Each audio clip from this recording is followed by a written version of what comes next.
Salut à tous les amis, on se retrouve aujourd'hui pour une nouvelle vidéo. Aujourd'hui dans la vidéo, qu'est-ce qu'on va retrouver? Juste derrière moi, 508 SW 2018, c'est tout de suite.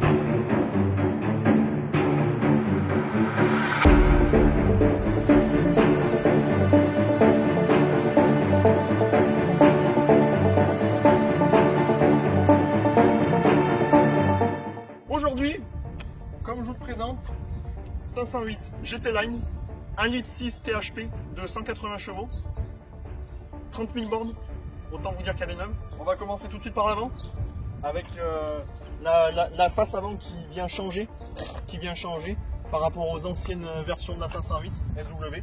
Donc on va avoir une calandre avant avec la calandre diamantée, enfin effet diamanté comme chez Mercedes.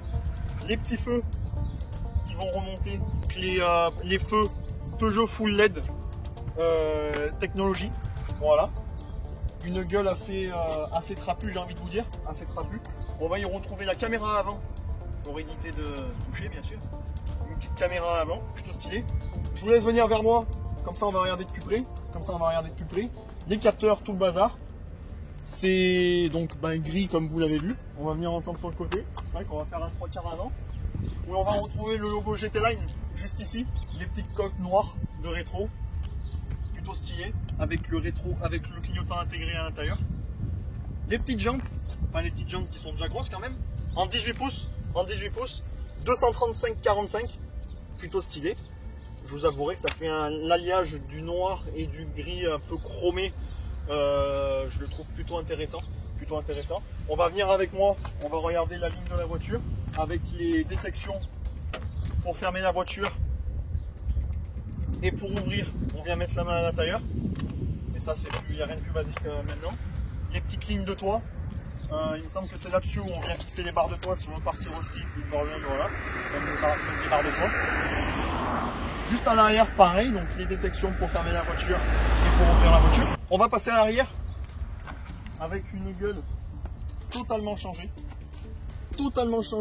par rapport à l'ancienne version, avec des feux qui vont venir se relier l'un à l'autre avec une barre alu au milieu. Non, c'est PVC, une barre plastique noir brillant qui va venir les rattraper. Le logo GT Line juste ici. Les deux sorties d'échappement, tu vois, les deux sorties d'échappement de part et d'autre, avec le beau petit diffuseur là, avec les lames, ça fait franchement, je trouve ça plutôt stylé. Ça, on voit qu'il y a eu du changement par rapport à l'ancienne 508 où il y avait un arrière tout rond, pas très esthétiquement beau. Ils ont vraiment fait du beau travail sur la voiture et je trouve ça plutôt intéressant chez Peugeot, pour qu'ils ont renouvelé leur gamme. Et que ce soit les 208, les 308, les 508, les 5008, les 3008, tout ça, ils ont fait un travail exceptionnel sur leur nouvelle gamme. La caméra arrière qui est cachée juste ici, pour quand on passe à marche arrière, tout ça, plutôt intéressant. La petite lame juste là avec le logo Peugeot, enfin avec l'inscription Peugeot et le logo juste en dessous.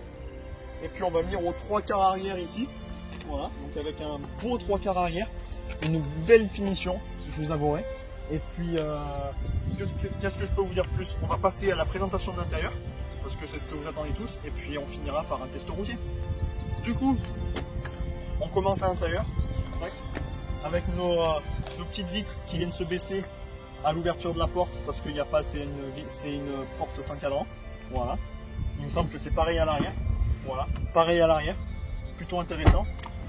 À l'avant, venez avec moi, on va venir y retrouver toute la console centrale en effet carbone, plutôt doux, plutôt stylé, un siège plutôt confortable avec des sièges confort, voilà, effet un peu baquet qui sont plutôt incroyables, avec donc la partie cuir et une partie plutôt j'ai perdu le nom, vous me le direz en commentaire. Le petit volant typique du coup de chez Peugeot, qui reprennent sur toute leur voiture, voilà, mais qui a quand même sa petite gueule, tout en cuir. Ouais, c'est du cuir, ouais, du cuir. La petite console, comme je vous disais, tout en effet carbone, qui va venir jusqu'au fond. La console centrale, que je trouve, moi, à mon goût, comme chez Lamborghini, avec leur petit clapet ici, avec un beau noir brillant bien épuré. et on va remonter sur un écran tactile juste ici. Voilà. Après, l'écran ici, écran digital, full digital. Voilà. Donc comme vous pouvez le voir, je sais pas si vous l'avez vu, c'est une boîte automatique. Donc une boîte automatique avec le mode sport, tout ça. Donc on peut venir régler juste ici avec les modes. Donc on a le mode confort, mode éco, mode normal et mode sport et mode manuel parce qu'on a les palettes qu'on va venir voir juste là. Voilà. Et puis on va passer à l'arrière. À l'arrière, bah écoutez, rien de plus basique. Pareil qu'à l'avant. Les beaux petits sièges, pareil, cuir.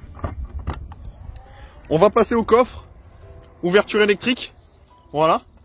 Donc avec ici le bouton pour refermer, mais ça on le fera à la fin, et le verrouillage avec le pied. Donc ça veut dire qu'on peut venir fermer le coffre avec le pied. Donc normalement, si je mets le pied là, normalement ça le ferme. On va essayer. Voilà. Donc là, on peut constater que ça le ferme. Plutôt stylé. Donc là, ça veut dire que j'arrive, les mains encombrées, tac, je passe un coup de pied dessous, hop, et ça vient l'ouvrir. Voilà. Donc je vous avouerai que c'est une option plutôt pratique. Et on va venir y retrouver le coffre qui est vachement volumineux. Voilà. Et puis on va passer à la présentation routière. C'est parti les amis. Allez, c'est parti, on va démarrer. On va faire le petit test. Donc on va venir y retrouver, comme je vous disais tout à l'heure, le digital cockpit. Voilà, juste ici. Donc avec notre vitesse engagée en haut. Donc là on est en neutre. Donc si je passe, tac, en D1, voilà. Donc notre vitesse engagée. La vitesse en km/h, notre consommation, tout ça, les kilomètres faits, la température tout à droite, tout à gauche notre niveau d'essence et l'aide à la conduite si un véhicule s'approche ou se recule avec les capteurs qu'on a juste devant et derrière la voiture. Allez, c'est parti. Hop, donc du coup je passe en drive, j'enlève le frein à main électrique, hop, et puis c'est parti. Donc comme je vous disais, regardez, on a l'enceinte centrale focale. On va venir avoir sur les côtés du focal encore, voilà, le beau paxon, les palettes au volant juste ici, notre poignée pour passer les vitesses, enfin pas pour passer les vitesses, il n'y a pas de vitesse, notre poignée pour mettre en mode drive, neutre ou parking ou marche arrière juste ici, qui est plutôt très confortable et très ergonomique. Notre tableau central, tout tactile bien sûr. Et allez, c'est parti. Donc du coup, niveau confort conduite, on s'est mis en confort. Plutôt très intéressant. Très confortable, je trouve. Un agrément de conduite, je vous avouerai, très pratique. On peut largement faire des longs trajets sans forcer. Il n'y a rien à dire. Les sièges sont confortables. Ils nous maintiennent bien ils nous maintiennent bien, les rebords nous maintiennent bien dans le siège. Niveau sonorité, si on ferme toutes les fenêtres, on n'entend plus rien. Donc c'est très confortable, pas bruyant. Et puis, que vous dire de plus, un tableau de bord très épuré, très retravaillé par Peugeot. Ils ont cherché à renouveler leur gamme, dans le sens où ils ont voulu changer de design. Parce que les anciennes Peugeot étaient toutes à peu près pareilles. Et ils ont voulu tout modifier. Et j'avouerai qu'ils ont très bien réussi leur travail. C'est réellement ce que je pense. Je vous dis pas ça en tant que présentateur. Je vous présente ça vraiment comme moi je le ressens. C'est moi qui ressens ça, où je sens que la voiture a vraiment eu un travail intérieur, extérieur phénoménal, à mon goût. Voilà.